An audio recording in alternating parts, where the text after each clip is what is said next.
ವಿಚಾರಣೆ ಮುಗಿದು ತೀರ್ಪು ಹೊರಬಿತ್ತು. ಮಧ್ಯಾಹ್ನದ ಹೊತ್ತಿಗೆ ನಮ್ಮ 3 ಮಿತ್ರರನ್ನು ಕರೆತಂದರು. ಅವರ ದೇಹದ ಮೇಲೆಲ್ಲ ಪೊಲೀಸರಿಂದ ಹಲ್ಲೆಗೊಳಗಾದ ಗುರುತುಗಳಿದ್ದವು. ಸಾರಿ ಪ್ಯಾಪಿ, ಎಂಥ ತಪ್ಪು ಮಾಡಿದೆವು, ಬ್ರೆಟನೆಂದ. ಇಲ್ಲೇ ಇಳಿಯುತ್ತೇವೆ ಎಂದು ಹಠ ಮಾಡಿರದಿದ್ದರೆ ಈ ತೊಂದರೆ ತಪ್ಪುತ್ತಿತ್ತು. ನಮ್ಮಿಂದ ನಿಮಗೆ ಅನ್ಯಾಯವಾಯಿತು. ನಾವು ಮನುಷ್ಯರೇ ಅಲ್ಲ. ಅವನು ಅಪರಾಧಿ ಪ್ರಜ್ಞೆಯಿಂದ ನರಳುತ್ತಿದ್ದ. ನೀನು ಯಾವ ಶಿಕ್ಷೆ ಕೊಟ್ಟರೂ ಅನುಭವಿಸಲು ಸಿದ್ಧ. ಬೇಕಾದರೆ ಕೊಂದುಬಿಡು ಪ್ಯಾಪಿ, ನಾವು 3ರನ್ನೂ ಕೊಂದುಬಿಡು. ಇಲ್ಲ, ಯಾರನ್ನೂ ಕೊಲ್ಲುವ ಅಗತ್ಯವಿಲ್ಲ. ಯಾರದೂ ತಪ್ಪಿಲ್ಲ. ಗಾಳಿ ಕೈ ಕೊಟ್ಟಿತು ಅಷ್ಟೇ. ಇಲ್ಲದಿದ್ರೆ ನಾವೀ ರಾಕ್ಷಸರ ಕೈಗೆ ಸಿಗುತ್ತಿರಲಿಲ್ಲ. ನೀನು ದೇವರಂತ ಮನುಷ್ಯ ಪ್ಯಾಪಿ, ನಮ್ಮನ್ನು ದೂಷಿಸುತ್ತಿಲ್ಲ. ನಾವು ಸಾಗರಯಾಣಕ್ಕೆ ಹೆದರಿ ಇಲ್ಲಿ ಇಳಿಯುತ್ತೇವೆ ಎಂದೆವು. ಈ ಪೊಲೀಸರು ಕೊಟ್ಟ ಯಮಯಾತನೆ ನೋಡಿದರೆ ಸಮುದ್ರ ಪಯಣವೇ ಎಷ್ಟೋ ಮೇಲು ಎನಿಸುತ್ತದೆ. ಇರ್ಲಿ ಬಿಡಿ, ನಾನವರಿಗೆ ಧೈರ್ಯ ತುಂಬಲು ಪ್ರಯತ್ನಿಸಿದೆ. ಕೊನೆಗೂ ಗವರ್ನರ್ ನಮ್ಮನ್ನು ಬಿಟ್ಟರೂ ಬಿಡಬಹುದು. ಹಾಗಂತೀಯ? ಇರ್ಲಿ, ಹಾಗೆಂದು ಆಶಿಸೋಣ. ಹೌದು, ಆಶಾವಾದ ಒಂದೇ ನಮ್ಮನ್ನು ಬದುಕಲು ಪ್ರೇರೇಪಿಸುವುದು. ಅವರಿಗೆಲ್ಲ ಸಮಯ ತುಂಬಿದೆ. ಆದರೆ ನಿಜ ಹೇಳಬೇಕೆಂದರೆ 1 ವಾರ ಮುಗಿಯುವಷ್ಟರಲ್ಲಿ ನಾನೇ ನಿರಾಶೆಯ ಮಡುವಿನಲ್ಲಿ ಬಿದ್ದಿದ್ದೆ. 3 ತಿಂಗಳ ಸಜೆ. ಅದು ಕಳೆದ ಮೇಲೂ ಎಷ್ಟು ತಿಂಗಳಾದರೂ ಈ ಅಧಿಕಾರಿಗಳಾಗಲಿ ಗವರ್ನರ್ ಆಗಲಿ ಏನಾದರೂ ನಿರ್ಧಾರ ತೆಗೆದುಕೊಳ್ಳುತ್ತಾರೆ ಎಂಬುದರ ಬಗ್ಗೆ ನನಗೆ ಎಳ್ಳಷ್ಟು ನಂಬಿಕೆ ಇರಲಿಲ್ಲ. ಇಲ್ಲಿನ ಭ್ರಷ್ಟ ಕೊಳಕು ವ್ಯವಸ್ಥೆಯಲ್ಲಿ ಬೇಜವಾಬ್ದಾರಿತನ ಎದ್ದು ಕಾಣುತ್ತಿತ್ತು. ಹೀಗೆ ತಿಂಗಳುಗಟ್ಟಲೆ ದಿನ ನೂಗುತ್ತಿದ್ದರೆ ಫ್ರೆಂಚ್ ಸರ್ಕಾರಕ್ಕೆ ಸುಳಿವು ಸಿಕ್ಕಿ ನಮ್ಮ ಹಸ್ತಾಂತರಕ್ಕೆ ಮನವಿ ಸಲ್ಲಿಸುವುದು ಖಚಿತ. ಆಮೇಲೆ ಮತ್ತೆ ದೇಶಾಂತರದ ಆಜೀವ ಶಿಕ್ಷೆ. ಅದು ಶಿಕ್ಷೆಯಲ್ಲ, ಸಜೀವ ದಹನ. ಯೋಚಿಸುತ್ತಾ ಹೋದಂತೆ ನಿರಾಶೆಯ ಕಾರ್ಮೋಡ ದಟ್ಟವಾಗತೊಡಗಿತು. ಈ ಜನ್ಮದಲ್ಲಿ ಸ್ವಾತಂತ್ರ್ಯವೆಂಬ ಗಾಳಿಯನ್ನು ಉಸಿರಾಡಲಾರೆನೇನೋ. ಹೀಗೆ ಜೈಲಿನಲ್ಲೇ ಅಂತ್ಯ ಕಾಣಬೇಕೆಂದು ನನ್ನ ಹಣೆಯಲ್ಲಿ ಬರೆದಿದೆಯೇ? ಕಮಾನ್ ಪ್ಯಾಪಿ, ನಕಾರಾತ್ಮಕವಾಗಿ ಯೋಚಿಸುವುದನ್ನು ನಿಲ್ಲಿಸು. ಕ್ರಿಯಾಶೀಲನಾಗು. ಈಗೇನು ಪ್ರಪಂಚ ಮುಳುಗಿಹೋಯಿತೆ? ಅಂಥ ಕತ್ತಲ ಕೂಪದಿಂದ ತಪ್ಪಿಸಿಕೊಂಡು ಬಂದ ನೀನು ಇಲ್ಲಿ ಕೈಚಲ್ಲಿ ಕೂರುವುದೇ? ಸಾಧ್ಯವಿಲ್ಲ. ಸ್ಪ್ಯಾನಿಷ್ ಶಬ್ದನಿಘುಂಟವೊಂದನ್ನು ತರಿಸಿಕೊಂಡು ಆ ಭಾಷೆಯ ಕೆಲವು ಪದಗಳನ್ನು ಕಲಿಯಲು ಪ್ರಾರಂಭಿಸಿದೆ. ಪ್ಯೂಗ ಪಲಾಯನ, ಪ್ರೆಸೋ ಖೈದಿ, ಕಾಡಿನ ಎಂದರೆ ಕೈಕೊಳ, ಮೂಜೆ ಎಂದರೆ ಹೆಂಗಸು. ಇವೆಲ್ಲ ಒಂದಲ್ಲ ಒಂದು ದಿನ ಸಹಾಯಕ್ಕೆ ಒದಗಿಯೇ ತೀರುತ್ತವೆ. ಅಂದುಕೊಂಡಿರುವಾಗ ಒಬ್ಬ ಕಳ್ಳ ಸಾಗಾಣಿಕೆದಾರನ ಪರಿಚಯವಾಯಿತು. ಆತನಿಗೆ ಸ್ಪ್ಯಾನಿಷ್ ಬಿಟ್ಟು ಬೇರೆ ಭಾಷೆಯ ಗಂಧವೇ ಎಲ್ಲಿಲ್ಲ. 1 ವಾರದಿಂದ ನಾನಾ ಧಡಿಯನನ್ನು ಗಮನಿಸುತ್ತಿದ್ದೆ. ಜೈಲಿನ ಒಳಾಂಗಣದ ಮೂಲೆಯಲ್ಲಿ ಕುಳಿತುಕೊಂಡು ಯಾವಾಗಲೂ ಸಿಗರೇಟು ಸೇದುತ್ತಿರುತ್ತಿದ್ದ. ರೋಮಾವೃತವಾದ ಧಡೂತಿ ದೇಹ, ಬಲವಾದ ರಟ್ಟೆ, ಮೀನಖಂಡಗಳು. 2 ಕೈಗಳನ್ನು ಸೇರಿಸಿ ಬೇಡಿ ಹಾಕಿರುತ್ತಿದ್ದರು. ಆದರೂ ಕಷ್ಟಪಟ್ಟು ಸೊಳ್ಳೆಗಳನ್ನು ಓಡಿಸಿಕೊಂಡು ಮತ್ತೆ ಧೂಮಪಾನದಲ್ಲೇ ತೊಡಗಿರುತ್ತಿದ್ದ. ಕುತೂಹಲದಿಂದ ಆತ ಯಾರೆಂದು ವಿಚಾರಿಸಿದೆ. ಹೆಸರು ಆಂಟೋನಿಯೋ ಎಂದು. ಕುಖ್ಯಾತ ಕಳ್ಳ ಸಾಗಾಣಿಕೆದಾರ. ಗಡಿಕಾವಲು ಪಡೆಯ ಸಿಬ್ಬಂದಿಯನ್ನು ಕೊಲೆ ಮಾಡಿದ ಆಪಾದನೆ ಮೇಲೆ ಜೈಲಿನಲ್ಲಿಟ್ಟಿದ್ದಾರೆ. ಕೋರ್ಟಿನಲ್ಲಿ ವಿಚಾರಣೆ ನಡೆಯುತ್ತಿದೆ. ತೀರ್ಪು ಹೊರಬಂದಿಲ್ಲ. ಇದಿಷ್ಟು ನನಗೆ ತಿಳಿದು ಬಂದ ಸಂಗತಿ. ನಾನಿನ್ನೊಂದು ವೈಚಿತ್ರ್ಯವನ್ನು ಗಮನಿಸಿದ್ದೆ. ಆತನ ಮನಸ್ಥಿತಿ ಅತಿರೇಕದ ಒಂದು ಅಂಚಿನಿಂದ ಇನ್ನೊಂದು ಅಂಚಿಗೆ ತೂಗುಯ್ಯಾಲೆ ಆಡುತ್ತಿರುತ್ತಿತ್ತು. ಕೆಲವು ದಿನ ಧ್ಯಾನದಿಂದ ಈಗಷ್ಟೇ ಎದ್ದು ಬಂದವನಂತೆ ಪ್ರಶಾಂತವದನನಾಗಿ ಸಂತೋಷಚಿತ್ತನಾಗಿ ಕುಳಿತಿರುತ್ತಿದ್ದ. ಮರುದಿನವೇ ಅತ್ಯಂತ ಉದ್ವಿಗ್ನನಾಗಿ ತಲ್ಲಣಗೊಂಡಿರುತ್ತಿದ್ದ. ಬಹುಶಃ ನ್ಯಾಯಾಲಯದ ತೀರ್ಪಿಗಾಗಿ ಕಾಯುತ್ತಿರುವುದರಿಂದ ಈ ತೊಯ್ದಾಟ ಎಂದು ಭಾವಿಸಿದೆ. ಆದರೆ ನಿಜ ಸಂಗತಿ ಬೇರೆಯೇ ಆಗಿತ್ತು. ಒಂದು ದಿನ ಸಿಗರೇಟ್ ಕೇಳುವ ನೆಪದಲ್ಲಿ ಆತನನ್ನು ಮಾತನಾಡಿಸಲು ಯತ್ನಿಸಿದೆ. ನಮ್ಮಿಬ್ಬರ ನಡುವೆ ಭಾಷೆಯ ಕಂದರವಿದ್ದರೂ ನನ್ನನ್ನು ಅರ್ಥ ಮಾಡಿಕೊಂಡು ಒಂದು ಸಿಗರೇಟ್ ನೀಡಿದ. ಹೀಗೆ ಗೆಳೆಯರಾದ ಮರುದಿನ ಸಿಗರೇಟಿನ ಜೊತೆ ಒಂದು ಜಾತಿಯ ಎಲೆಯನ್ನು ಕೊಟ್ಟು ಅಗಿಯಲು ಪ್ರೋತ್ಸಾಹಿಸಿದ. ಬಾಯಿಗೆ ಹಾಕಿ ಅಗಿದದ್ದೇ ತಡ, ಕುತ್ತಿಗೆಯ ಮೇಲ್ಭಾಗವೆಲ್ಲ ಜೋಮು ಹಿಡಿದು ಮರಗಟ್ಟಿ ಹೋಯಿತು. ಕೂಡಲೇ ರಸವನ್ನು ಉಗಿಯಲು ಹೋದೆ. ಬೇಡ ಬೇಡ ಎಂದು ತಡೆ ಹಿಡಿದು ನುಂಗಲು ಸೂಚಿಸಿದ. ಆಗ ನೋಡಿ ಮಜಾ. ದೈಹಿಕ ಲೋಕದ ಈ ಜಂಜಾಟವೆಲ್ಲ ಮಾಯವಾಗಿ ಶಾಶ್ವತ ಪ್ರಶಾಂತತೆಯ ಹೊಸ ಲೋಕವನ್ನೇ ಹೊಕ್ಕಂತಾಯಿತು. ಅದು ಕೋಕೋ ಎಲೆ. ಕೊಲಂಬಿಯಾದ ಗುಡ್ಡಗಾಡುಗಳಲ್ಲಿ ವಿಶೇಷವಾಗಿ ಬೆಳೆದ ಈ ಸೊಪ್ಪಿನಲ್ಲಿ ಅಮಲೇರಿಸುವ ರಾಸಾಯನಿಕದ ಅಂಶ ಬಹಳವಿರುತ್ತದೆ. ಹಾಗಾದರೆ ಈ ಬಡ್ಡಿಮಗನ ಪ್ರಸನ್ನತೆಯ ಹಿಂದಿನ ರಹಸ್ಯ ಈ ಕೋಕೋ ಎಲೆಗಳು. ಅವು ಸಿಗದ ದಿನ ಖಿನ್ನತೆ ಆವರಿಸುತ್ತದೆ. ಸ್ವಲ್ಪ ದಿನದಲ್ಲೇ ನಾನು ಅವನೊಟ್ಟಿಗ ನನ್ನ ಸ್ಪ್ಯಾನಿಷ್ ಭಾಷಾ ಪ್ರೌಢಿಮೆಯನ್ನು ಪ್ರಯೋಗಿಸಿದೆ. ನಾನು ನೀನು ಪ್ಯೂಗ, ಅರ್ಧ ಸಂಜ್ಞೆಯಲ್ಲಿ ಉಳಿದಾರ್ಧ ಭಾಷೆಯಲ್ಲಿ. ಆತ ತುದಿಗಾಲಿನಲ್ಲಿ ನಿಂತವನಂತೆ ಪ್ಯೂಗ ಎಂದು ಒಪ್ಪಿಯೇ ಬಿಟ್ಟ. ಸರಿ, 1-2 ಗಂಟೆ ಒಬ್ಬನೇ ಯೋಚಿಸುತ್ತಾ ಕುಳಿತಿದ್ದು ತಪ್ಪಿಸಿಕೊಂಡು ಊಡಿಹೋಗುವ ಹೊಸತೊಂದು ಯೋಜನೆಯನ್ನು ಸಿದ್ಧ ಮಾಡಿದೆ. ಅಥವಾ ಕೆಲವು ದಿನಗಳಿಂದ ಮನದೊಳಗೆ ಸುಳಿಯುತ್ತಿದ್ದ ಯೋಜನೆ ಅಂದು ಸ್ಪಷ್ಟ ರೂಪ ಪಡೆಯಿತು ಎನ್ನಬಹುದು. ನನ್ನ ಸ್ನೇಹಿತರಿಗೆ ಪಲಾಯನದ ವಿವರಗಳನ್ನು ವಿಶದವಾಗಿ ತಿಳಿಸಿದೆ. ಜೈಲಿನಿಂದ ತಪ್ಪಿಸಿಕೊಳ್ಳಲು ನಾನು ಹೂದಿದ ಉಪಾಯವೇನೋ ಚೆನ್ನಾಗಿದೆ, ನಿರ್ವಹಿಸಬಹುದು. ಆದರೆ ತಪ್ಪಿಸಿಕೊಂಡು ಮೇಲೆ ಹೋಗುವುದಾದರೂ ಎಲ್ಲಿಗೆ? ಮತ್ತೆ ಸಿಕ್ಕಿಬೀಳುವುದು ಖಂಡಿತ. ಅಲ್ಲಿಗೆ ನಮ್ಮ ಕಥೆ ಮುಗಿದಂತೆ ಎಂದು ಹೆದರಿದರು. ಭೂಪಟವನ್ನು ತಂದು ಎಲ್ಲಿಗೆ ಹೋಗುವುದು ಎಂದು ವಿವರಿಸಿದೆ. ಇಲ್ಲಿಂದ 4-3 ದಿನಗಳ ದಾರಿ ಕೊಲಂಬಿಯಾದ ಪರ್ಯಾಯ ಪ್ರದೇಶ. ಅದರ ತುದಿಗೆ ವೆನುಜಿಯೇಲಾ ಬಹಳ ಹತ್ತಿರ. ಆದರೆ ಇವೆರಡರ ಮಧ್ಯೆ ಒಂದು ತಕರಾರಿನ ಪ್ರದೇಶವಿದೆ. ಗೋಜಿರ ಮೂಲ ನಿವಾಸಿಗಳ ತಾಂಡಗಳು ಇಲ್ಲಿ ನೆಲೆಸಿವೆ. ಕೊಲಂಬಿಯಾ ಮತ್ತು ವೆನುಜುವೇಲಾ ದೇಶಗಳು ಈ ಗೋಜಿರ ಪ್ರದೇಶದ ಹತತೋಡಿಗಾಗಿ ಬಹಳ ಕಾಲದಿಂದ ಕಚ್ಚಾಡುತ್ತಲೇ ಇವೆ. ಆದರೆ ಸದ್ಯಕ್ಕೆ ಇದು ಯಾರ ನಿಯಂತ್ರಣದಲ್ಲೂ ಇಲ್ಲ. ಹಾಗಾದರೆ ನಾವ್ಯಾಕೆ ಅಲ್ಲಿಗೆ ಹೋಗಬಾರದು? ಸ್ನೇಹಿತರೆಲ್ಲ ಅಷ್ಟು ದೂರವನ್ನು ಕದ್ದುಮುಚ್ಚಿ ಸವೆಯುವುದು ಸಾಧ್ಯವೇ ಇಲ್ಲ ಎಂದು ಹಿಂದೆಗ್ಗಿದರು. ಅಷ್ಟೇ ಅಲ್ಲ, ಆಂಟೋನಿಯೋ ಇನ್ನೊಂದು ತೊಂದರೆಯನ್ನು ಮುಂದಿಟ್ಟ.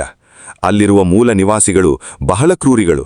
ಯಾವುದೇ ಕಾರಣಕ್ಕೂ ಆಗಂತುಕರನ್ನು, ಹೊರಪ್ರಪಂಚದವರನ್ನು ಉಳಿಯಗೊಡುವುದಿಲ್ಲ. ಅಷ್ಟೊಂದು ಅಪಾಯಕಾರಿ ಪ್ರದೇಶಕ್ಕೆ ಕಾಲಿಡುವುದು ಸೂಕ್ತವಲ್ಲ ಎಂಬುದು ಅವನ ಅಭಿಪ್ರಾಯ. ಆದರೆ ನನಗನಿಸಿತು, ಇಲ್ಲಿರುವ ಜೈಲರ್ಗಳೆಂಬ ನಾಗರಿಕ ಮೃಗಗಳಿಗಿಂತ ಆ ಮೂಲ ನಿವಾಸಿಗಳು ಕ್ರೂರಿಗಳಾಗಿರಲಿಕ್ಕಿಲ್ಲ. ನೋಡೋಣ, ಅಹವಾಲವನ್ನು ಸ್ವೀಕರಿಸಿಯೇ ಬಿಟ್ಟೆ. ಆಂಟೋನಿಯೋ ಮಾತ್ರ 1-2 ದಿನ ನನ್ನೊಟ್ಟಿಗೆ ಬಂದು ಆ ಪ್ರದೇಶದ ದಾರಿ ತೋರಿಸಿ ಅನಂತರ ತನ್ನ ಪಾಡಿಗೆ ತಾನು ಬೇರೆ ದಾರಿ ಹಿಡಿಯುವುದಾಗಿ ಹೇಳಿದ. ಈಗ ನಮ್ಮ ಪ್ರಥಮ ಹೆಜ್ಜೆ ಜೈಲಿನಿಂದ ತಪ್ಪಿಸಿಕೊಳ್ಳುವುದು. ಹೇಗೆ? ಹಗಲೆಲ್ಲ ನಮ್ಮನ್ನು ಒಳಾಂಗಣದಲ್ಲಿ ತಿರುಗಾಡಲು ಬಿಡುತ್ತಿದ್ದರು. ರಾತ್ರಿಯಾದ ಮೇಲೆ ಕೋಣೆಯ ಒಳಗೆ ಕೂಡಿ ಬೀಗು ಹಾಕುತ್ತಿದ್ದರು. ಕೋಣೆಯ ಬಾಗಿಲಿಗೆ ಕಬ್ಬಿಣದ ಸರಳುಗಳಿದ್ದವು, ಆದರೆ ಅವೆಲ್ಲ ತುಕ್ಕು ಹಿಡಿದು ಲಡ್ಡಾಗಿ ಹೋಗಿದ್ದವು. ಮರದ ತುಂಡೊಂದು ಸಿಕ್ಕರೆ ಸಾಕು, ಈ ಸರಳುಗಳನ್ನು ಬಗ್ಗಿಸಿ ಒಬ್ಬರು ನುಸುಳಬಹುದಷ್ಟು ಅಗಲ ಮಾಡಿಸಬಹುದು. ಆದರೆ ಆಂಟೋನಿಯೋನ ಸ್ಥಿತಿ ಇಷ್ಟೊಂದು ಸುಲಭ ಸಾಧ್ಯವಿರಲಿಲ್ಲ. ಮೊದಲನೆಯದಾಗಿ ಅವನು ಅಪಾಯಕಾರಿ ಖೈದಿ ಎಂದು ಗುರುತಿಸಲ್ಪಟ್ಟಿದ್ದ. ದಿನದ 24 ಗಂಟೆಯೂ ಕೈಗಳಿಗೆ ಬೇಡಿ ಹಾಕಿರುತ್ತಿದ್ದರು. ಆಮೇಲೆ ಅವನ ಕೋಣೆಯೂ ಅಷ್ಟೇ, ನಮ್ಮದಕ್ಕಿಂತ ಭದ್ರವಾಗಿತ್ತು. ಬಾಗಿಲಿಗೆ ಬಲವಾದ ಸರಳುಗಳಿದ್ದವು. ಇರಲಿ, ಮೊದಲು ಅವನ ಕೈಕೊಳಗಳಿಗೆ ಮುಕ್ತಿ ಕಾಣಿಸಬೇಕು. ಹೇಗೆ? ಯಾರೂ ಗಮನಿಸುತ್ತಿಲ್ಲ ಎಂಬುದನ್ನು ಖಾತ್ರಿ ಮಾಡಿಕೊಂಡು ಅವನ ಬೇಡಿಗಳನ್ನು ಸೂಕ್ಷ್ಮವಾಗಿ ಪರೀಕ್ಷಿಸಿದೆ. ಅಮೆರಿಕಾದಿಂದ ಆಮದು ಮಾಡಿದ ಬೇಡಿಗಳು ಬಹಳ ಗಟ್ಟಿಮುಟ್ಟಾಗಿದ್ದವು. ಆದರೆ ಅದರ ಬೀಗು ಮಾತ್ರ ಸ್ಥಳೀಯ, ಅತಿ ಸಾಧಾರಣದ್ದು.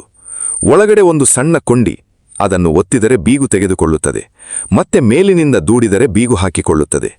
ಕ್ಲಾಸಿಯೇಟ್ ಒಂದು ತಗಡಿನ ತುಂಡನ್ನು ತೆಗೆದುಕೊಂಡು ಅಳತೆಗೆ ತಕ್ಕಂತೆ ಸವೆದು ಒಂದು ನಕಲಿ ಛಾವಿಯನ್ನು ತಯಾರಿಸಿಬಿಟ್ಟ.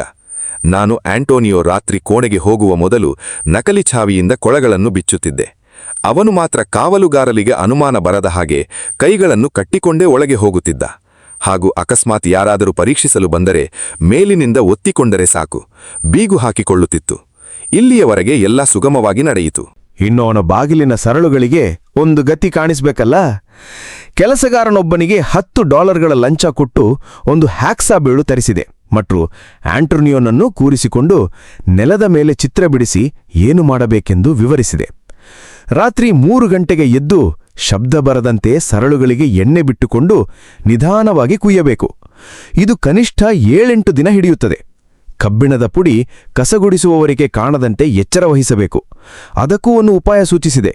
ಊಟಕ್ಕೆ ಹೇಗೂ ಅನ್ನ ಕೊಡುತ್ತಾರೆ, ಸ್ವಲ್ಪ ಉಳಿಸಿಕೊಂಡು ಕೋಣೆಗೆ ತೆಗೆದುಕೊಂಡು ಹೋಗು. ಅಲ್ಲಿಯ ಕಬ್ಬಿಣದ ಪುಡಿಯ ಜೊತೆ ಕಲಸಿ ನೀನು ಕೊಯ್ದ ಜಾಗ ಕಾಣದಂತೆ ಸರಳುಗಳಿಗೆ ಮೆತ್ತಿಬಿಡು. ಕುಯ್ಯಲು ಕೊನೆಯ ಅರ್ಧ ಇಂಚು ಇರುವ ದಿನ ನನಗೆ ತಿಳಿಸಿಬಿಡು. ನಾನು ನನ್ನ ಕೋಣೆಯ ಸರಳುಗಳನ್ನು ಮುರಿದು ಸಿದ್ಧನಾಗಿರುತ್ತೇನೆ. ಓದುಗರೆ, ಇಷ್ಟನ್ನು ನಿಮಗೆ ಬಹಳ ಸುಲಭದಲ್ಲಿ ವಿವರಿಸಿದೆ. ಆದರೆ ಆಗ ಆಂಟೋನಿಯೋಗೆ ವಿವರಿಸುವಾಗ ಪಟ್ಟ ಫಜೀತಿಯನ್ನು ಹೇಗೆ ವರ್ಣಿಸಲಿ? ಅವನ ಮೇಲೆ ಕಾವಲುಗಾರರು ಸದಾ ಒಂದು ಕಣ್ಣಿಟ್ಟಿರುತ್ತಿದ್ದರು. ಹಾಗಾಗಿ ತುಂಬಾ ಹೊತ್ತು ಮಾತನಾಡುವಂತಿಲ್ಲ. ಭಾಷೆಯ ತೊಂದರೆ ಬೇರೆ. ಪ್ರತಿ ಸಾರಿ ನಿಘಂಟಿನ ಪುಟಗಳನ್ನು ತೆರೆದು ಶಬ್ದಗಳನ್ನು ಹುಡುಕಿ ಅವನಿಗೆ ತಿಳಿ ಹೇಳಬೇಕಿತ್ತು. ಕೆಲವೊಮ್ಮೆ ಅವನು ಉಪಯೋಗಿಸುವ ಪದಗಳು ಶಬ್ದಕೋಶದಲ್ಲಿ ಇರುತ್ತಿರಲಿಲ್ಲ. ಜೊತೆಗೆ ಆತ ದಡ್ಡ ಬೇರೆ. ದೇಹದಲ್ಲಿ ಯಮಬಲ ಇತ್ತು ಬಿಟ್ರೆ ತಲೆಯ ಒಳಗೆ ಖಾಲಿ. ನಾನು ಹೇಳುವುದಕ್ಕೂ ಅವನು ಅರ್ಥ ಮಾಡಿಕೊಳ್ಳುವುದಕ್ಕೂ ಸ್ವಲ್ಪವೇ ಸ್ವಲ್ಪ ವ್ಯತ್ಯಾಸವಾದರೂ ಸಾಕು, ಇಬ್ಬರೂ ಆಜೀವ ಪರ್ಯಂತ ಕಂಬಿ ಎಣಿಸುತ್ತಲೇ ಇರಬೇಕಾಗುತ್ತಿತ್ತು. ಮಳೆ ಅಂದರೆ ಕಲ್ಲು ಸುರಿದ ಹಾಗೆ ಸುರಿಯುತ್ತಿದ್ದ ಒಂದು ದಿನ ಆಂಟೋನಿಯೋನಿಂದ ಸೂಚನೆ ಸಿಕ್ಕಿತು. ಮರದ ಹಲಗೆಯ ತುಂಡೊಂದನ್ನು ಹಿಡಿದು ನಾನು ಕಾಯುತ್ತಿದ್ದೇನೆ. ಮಾಶುರೆ ಮತ್ತು ಕ್ಲಾಸಿಯೇಟ್ ನನಗೆ ಸಹಾಯ ಮಾಡಲು ಎಚ್ಚರವಾಗೇ ಇದ್ದರು. ಮಧ್ಯರಾತ್ರಿಯ ಸುಮಾರಿಗೆ ಆಂಟೋನಿಯೋನ ಮುಖ ನಮ್ಮ ಬಾಗಿಲಿನಲ್ಲಿ ಕಂಡುಬಂತು. ಲಿಸ್ತೋ ಮೆಲ್ಲನೆ ಉಸಿರಿದ. ಅಸ್ತ್! ಕೂಡಲೇ ಹಲಗೆಯನ್ನು ಸರಳುಗಳ ಸಂಧಿ ಹಾಕಿ ವಾಟಿದೆವು. ಸುಲಭವಾಗಿ ಬಗ್ಗಿಕೊಂಡವು. ದೇಹ ನುಗ್ಗುವಷ್ಟು ಜಾಗ ಸಿಕ್ಕಿದ ಕೂಡಲೇ ಕಾಲುಗಳನ್ನು ಹೊರಚಾಚಿದೆ. ಅಂಡಿನ ಮೇಲೆ 2 ಬಲವಾದ ಗುದ್ದುಗಳು. ನನ್ನ ಸ್ನೇಹಿತರಿಬ್ಬರೂ ನನಗೆ ಶುಭವನ್ನು ಕೋರುತ್ತಿದ್ದರು. ಸಾಂಪ್ರದಾಯಿಕ ವಿದಾಯ ಹೇಳಲು ಪುರುಸೊತ್ತಿಲ್ಲ. ಹೊರ ಜಿಗಿದವನೇ ಒಳಾಂಗಣದ ಅತ್ತ ಕಡೆ ಇರುವ ಅಡ್ಡಗೋಡೆಯತ್ತ ಓಡಿದೆ. ಹಿಂದುಗಡೆಯೇ ಆಂಟೋನಿಯೋ. ಮಳೆ ಅಂದ್ರೆ ಮಳೆ, ಕೆಸರು ಪಚಪಚನೆ ಹಾರುತ್ತಿತ್ತು. ಇದು ಒಂದು ರೀತಿಯಿಂದ ಅನುಕೂಲವೇ ಆಯಿತು, ಏಕೆಂದರೆ ಈ ಮಳೆಯಲ್ಲಿ ಕಾವಲುಗಾರರಾರೂ ಹೊರಗೆ ತಲೆ ಹಾಕುತ್ತಿರಲಿಲ್ಲ. ಎರಡನೆಯದಾಡಿ ಮಳೆ ನಮ್ಮ ಹೆಜ್ಜೆ ಗುರುತುಗಳನ್ನು ಅಳಿಸಿ ಹಾಕುತ್ತಿತ್ತು. ಎದುರಿಗೆ 6 ಅಡಿ ಒತ್ತರದ ಗೋಡೆ, ಮೇಲೆ ಗಾಜಿನ ಚೂರುಗಳು. ಆಂಟೋನಿಯೋಗೆ ಏನೂ ತೊಂದರೆಯಿಲ್ಲ, ಮಕ್ಕಳಾಟದಂತೆ ಜಿಗಿದ. ನಾನು ಮಾತ್ರ ಅಂಗೈ ಕೊಯ್ದುಕೊಂಡೆ. ಆದರೂ ಹೆಚ್ಚೇನಲ್ಲ, ಆ ಕಡೆಗೆ ನೆಗೆದು ಓಡತೊಡಗಿದೆ. ಆ ಜಡಿಮಳೆ ಮತ್ತು ಕಾರ್ಗತ್ತಲಿನಲ್ಲೂ ಪುಣ್ಯಾತ್ಮ ಒಳದಾಲಿಗಳನ್ನು ಕರಾರುವಾಗಿ ಹಿಡಿದು ಊರಿನ ಹೊರಗೆ ತಲುಪಿಸಿದ. ಅಲ್ಲಿಂದ ಮುಂದೆ ಕಾಡುದಾರಿ. ಒಂದೆಡೆ ಸಾಗರ, ಇನ್ನೊಂದೆಡೆ ಹಳ್ಳ ದಿನ್ನಗಳಿಂದ ಕೂಡಿದ ಕುರುಚಲು ಕಾಡು. ಓಡಿದ್ದೊಂದೇ ಗೊತ್ತು, ತಡೆರಹಿತ ಓಟ. ಬೆಳಗಿನ ಜಾವದ ಹೊತ್ತಿಗೆ ಯಾವುದೋ ಊರಿನ ದೀಪಗಳ ಬೆಳಕು. ಕೂಡಲೇ ಹಾದಿ ತಪ್ಪಿಸಿ ಕಾಡಿನ ಒಳಗೆಲ್ಲೋ ಕರೆದೊಯ್ದ. ಪೂರ್ಣ ಬೆಳಗಾಗುವವರೆಗೂ ಓಡುತ್ತಲೇ ಹೋದೆವು. ಒಂದು ಕ್ಷಣವೂ ಬಿಡವಿಲ್ಲ, ಸುಧಾರಿಸಿಕೊಳ್ಳಲು ನಿಲ್ಲಲೂವಿಲ್ಲ. ಆದರೂ ದಣಿವಾಗುತ್ತಿಲ್ಲವಲ್ಲ. ಓಹೋ, ಕೋಕೋ ಎಲೆಯ ಪ್ರಭಾವ. ಹೊರಟಲ್ಲಿಂದ ಒಂದು ಎಲೆಯನ್ನು ಜಗಿಯುತ್ತಲೇ ಇದ್ದನೆ. ಸ್ವಲ್ಪವೂ ಆಯಾಸದ ಸುಳಿವಿಲ್ಲ. ಸರಿ, ಓಡೋಣ. ಈ ದೈತ್ಯನ ಜೊತೆ ಹೆಜ್ಜೆ ಹಾಕಬೇಕೆಂದ್ರೆ ಸುಲಭದ ಮಾತಲ್ಲ. ಅವನು ಓಡುವ ರೀತಿಯೂ ವಿಚಿತ್ರ. 2 ಪಾದಗಳನ್ನು ಹೆಚ್ಚು ಕಡಿಮೆ ಒಟ್ಟಿಗೆ ತೆಗೆದು ಕುಪ್ಪಳಿಸುತ್ತಿದ್ದ. ಜೊತೆಗೆ 2 ಕೈಗಳನ್ನು ಗಾಳಿಯಲ್ಲಿ ಹುಟ್ಟು ಹಾಕಿದಂತೆ ಎಳೆದು ಹಿಂದಕ್ಕೆ ದೂಡುತ್ತಿದ್ದ. ಗಳಿಗೆಗೊಮ್ಮೆ ಕೆಳಗೆ ಮಲಗಿ ನೆಲಕ್ಕೆ ಕಿವಿಯಿಟ್ಟು ಏನನ್ನೋ ಆಲಿಸುತ್ತಿದ್ದ. ಒಮ್ಮೆಂತೂ ಹೀಗೆ ಮಲಗಿ ಎದ್ದವನು ಧಡಕ್ಕೆಂದು ನನ್ನೆಡೆಗೆ ನುಗ್ಗಿ ರಟ್ಟೆ ಹಿಡಿದು ಪೊದೆ ಹಿಂಬದಿಗೆ ಎಳೆದುಕೊಂಡು ಹೋದ. ಏನೆಂದು ಅರ್ಥವಾಗುವಷ್ಟರಲ್ಲಿ ಮುಂದಿನ ತಿರುವಿನಿಂದ 3-4 ಜನ ನಮ್ಮ ಎದುರು ದಿಕ್ಕಿನಿಂದ ಬರುತ್ತಿದ್ದರು. 10 ಗಂಟೆಯ ಸಮಯ. ಮೋಡವೆಲ್ಲ ಚೆದರಿ ಮಳೆ ನಿಂತು ಸೂರ್ಯ ಇಣಿಕು ಹಾಕಲು ಪ್ರಾರಂಭಿಸಿದ. ಇನ್ನು ಹೊರಗಿರುವುದು ಅಪಾಯಕಾರಿ. ರಾತ್ರಿವರೆಗೆ ಕದ್ದು ಕೂರುವುದು ಒಳ್ಳೆಯದು. ಸುಮಾರು 1 ಮೈಲು ಹುಲ್ಲಿನ ಗಾವಲಿನಲ್ಲಿ ನಡೆದು ಅನಂತರ ಕಾಡಿನ ಒಳ ಹೊಕ್ಕೆದೆವು. ಹುಲ್ಲಿನ ಮೇಲೆ ಹೆಜ್ಜೆ ಗುರುತು ಉಳಿಯುತ್ತಿರಲಿಲ್ಲ.